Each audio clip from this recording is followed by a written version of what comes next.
Hello दोस्तों, स्वागत है आपका एआई न्यूज़ में। दोस्तों, आपको याद होगा कि जब पाकिस्तान में कराची के अंदर बॉम्ब ब्लास्ट हुआ था तो हमने आपको वीडियो बना करके दिखाया था। अब उस बॉम्ब ब्लास्ट के असर दिखने शुरू हो गए हैं, क्योंकि वो तो एक झांकी थी। अभी तो पूरी चीज शुरू हुई है। जो मिलिटेंसी है वो इस लेवल पे पहुंच गई कि पाकिस्तान की आर्मी, उनकी पुलिस और उनकी सरकार पूर्णतः विफल रही है अभी तक हर किसी चीज को भी कंट्रोल करने के लिए। और खासकर इस तरीके की जो इंसर्जेंसी चल रही है पाकिस्तान के अंदर, मैं बता देता हूँ, ये बलूचिस्तान लिबरेशन आर्मी के लोग हैं जो इस चीज के पूरे क्रेडिट को भी ले रहे हैं और कह रहे हैं कि हमने चीनियों को ठोकने की शपथ ली हुई है। और खास रीजन है चीनियों को ठोकने का इन लोगों का, वो ये है कि जब तक ये पाकिस्तानियों को मारा करते थे तब तक पाकिस्तान इनके ऊपर कोई कार्रवाई नहीं करता था। इंटरनेशनल लेवल पे इनकी बातें नहीं सुनी जाती थी। किसी को ये भी नहीं पता था कि बलूचिस्तान लिबरेशन आर्मी किस कॉज के लिए फाइट कर रही है। एज एन इंडियन हम लोग पूर्णतः सपोर्ट करते हैं बलूचिस्तान लिबरेशन आर्मी को, लेकिन ये भी चीज हमें देखनी होगी कि इन अटैक्स के अंदर जो चाइनीज लोगों को टारगेट किया जा रहा है, ये क्यों किया जा रहा है। ये केवल और केवल इसलिए किया जा रहा है कि जब आप पाकिस्तानियों को मारते हैं तो आप इंटरनेशनल अटेंशन नहीं सीख कर सकते। खासकर जब आप चाइनीज को टारगेट करेंगे तो पाकिस्तान की इंटरनेशनल लेवल पे बेइज्जती होगी और पाकिस्तान के अंदर आने वाले जितने भी इन्वेस्टमेंट्स हैं, चाहे वो चाइना की तरफ से हो या किसी और कंट्री की तरफ से, तो एक तरीके से थमने की पूरी उम्मीद। और जो बलोच लोग हैं वो केवल और केवल यही चाहते हैं, क्योंकि उनका मानना है कि चाइना हो या पाकिस्तान की सरकार बहुत टाइम से वहां पे खनन करते आई है और उनके जितने भी नेचुरल रिसोर्सेज हैं उन लोगों को वंचित रख करके उनसे चूसती आई है एक तरीके से। और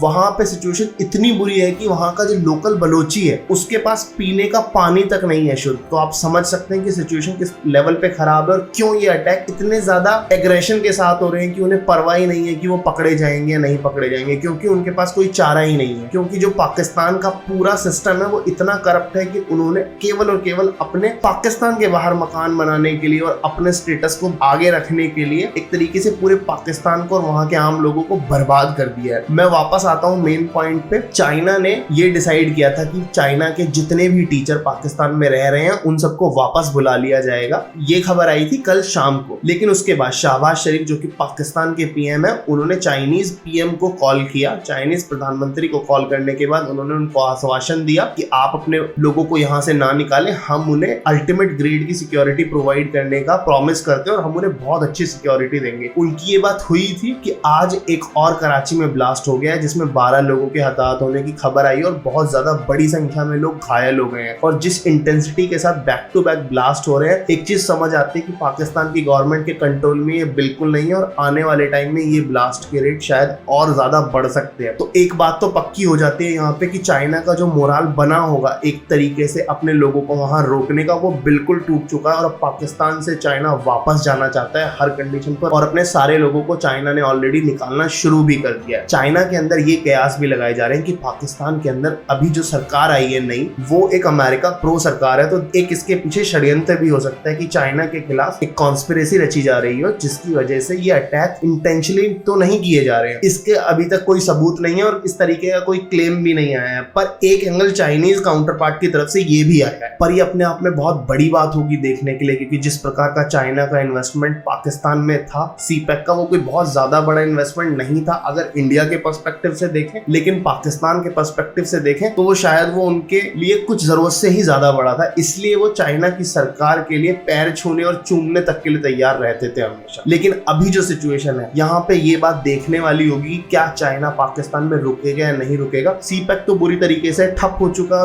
कई बात सुनने में ये भी आ रही है कि जो सीपैक की कमेटी थी उसको भी एक तरीके से बिल्कुल अबॉलिश कर दिया है चाइना ने और अब सीपैक के अंदर कोई काम नहीं होगा चाइना की तरफ से। ये पाकिस्तान के लिए बहुत बड़ा सेटबैक है, क्योंकि आईएमएफ लोन दे नहीं रहा है, अमेरिका इनको ढंग से एंटरटेन नहीं कर रहा, क्योंकि इंडिया उस लेवल पे पहुंच चुका है जहां पे अमेरिका इंडिया से पंगा लेकर के इस वर्ल्ड के अंदर सस्टेन नहीं कर सकता अगेंस्ट चाइना एंड रशिया। तो अमेरिका ज्यादा घुसेगा नहीं पाकिस्तान के साथ। और वहीं पे दूसरी तरफ अगर अब चाइना भी निकल जाता तो पाकिस्तान के लिए तो बहुत ज्यादा उल्टी सिचुएशन पैदा हो जाएगी। आपको क्या लगता है आने वाले टाइम में हमें क्या देखने को मिलेगा? हमें चाइना की तरफ से पाकिस्तान की चीखें सुनाई देंगी या फिर अमेरिका सपोर्ट करने के लिए पाकिस्तान के पीछे खड़ा नजर आएगा? कमेंट करके अपनी राय बताना बिल्कुल ना भूलें और thank you very much for watching this video.